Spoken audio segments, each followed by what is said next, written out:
Joining us now from Panama City, you just saw both of them in that video, Bay County Superintendent of Schools Bill Husfelt and school board member Ginger Littleton, who tried to stop the gunman by hitting him with her purse. Good morning to you both.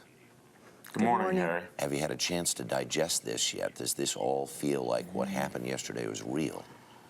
It was very surreal, but we're slowly digesting it as we go. We're just going to take it a minute at a time right now. I think surreal is the term that I'd have to use, yeah. Ginger, I got to say, you know, there's this moment in the tape where you're starting to exit the room. It's clear to me you said, you know, something in your mind said, I got to take one shot at this guy. You go after him with your purse. You fall to the ground. Did you think at that moment your life was over? Yes, I did. I knew that he had the gun right there. There wasn't anything I could do. My plan A was to try to get the gun away from him. Unfortunately, because I'm probably not smarter than the average bear, I did not have a plan B. Boy. But do you know what it was inside you that said, I got to at least take a swing at this guy? We were so vulnerable. Their shield was a 3-ring binder, and their lethal weapon was a ballpoint pen.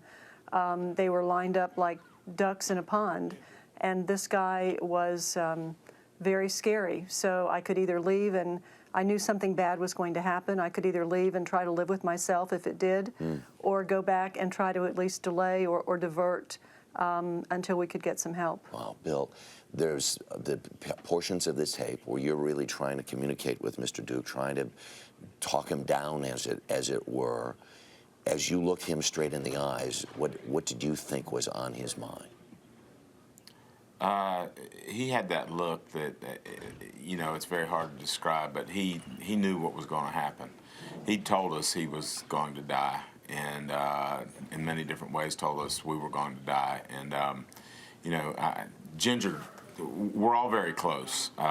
She's been on the board for 8 years, and you know, we all work very well together, and so she was trying to help us, and you know, she was putting herself on the line for us. But when that didn't work, the only thing we had, like Ginger said, we didn't have anything. There was us and the desk there, and so, you know, we knew our safety officer was in the building. I'd already seen him, and we knew that everybody was calling 911, so the only thing we had was time to try to get, and we just tried to do everything we could to talk to him. Yeah. But he had that look in his eyes. He decided this was not going to end well.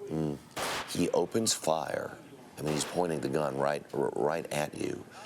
As I looked at the tape, I'm trying to figure out, is he really trying to hit you, or is he just shooting? He was as close to me as the camera is right here, and he was pointed right at me. And I'm just going to tell you, Harry, God blocked the bullet, and I'm not saying that facetiously. I really believe that.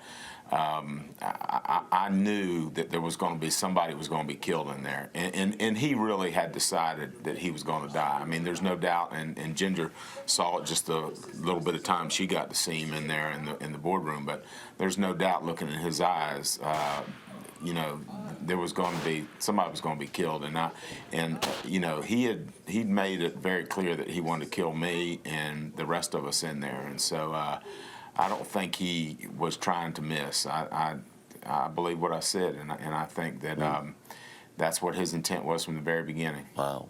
And then your safety officer comes in, begins to take shoot at and Mr. Duke.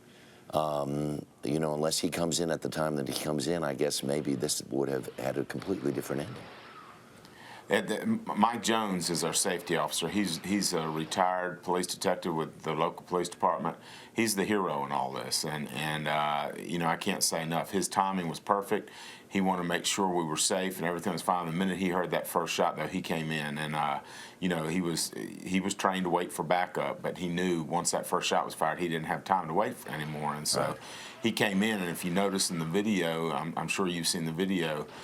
He kept shooting, and Mike started shooting at him, and that's when he turned. And I'm going to tell you, it's by the grace of God. You tell me how somebody wasn't shot in there besides him. Wow. I mean, you know, you can use whatever excuses you want, but there's no doubt in my mind that there was a lot of protection going on in there. But Mike Jones is definitely a hero to all of us. Mike was magnificent. He did everything right. Wow. Ginger and Bill, thank you both very, very much. What a saga in the last 24 hours, and the tape just, it really is extraordinary. And there are a lot of people, I'm very sure, are very thankful that all of you managed to survive this thing. Thank you very much for taking the time to tell your stories. Appreciate it. Thank you. All right.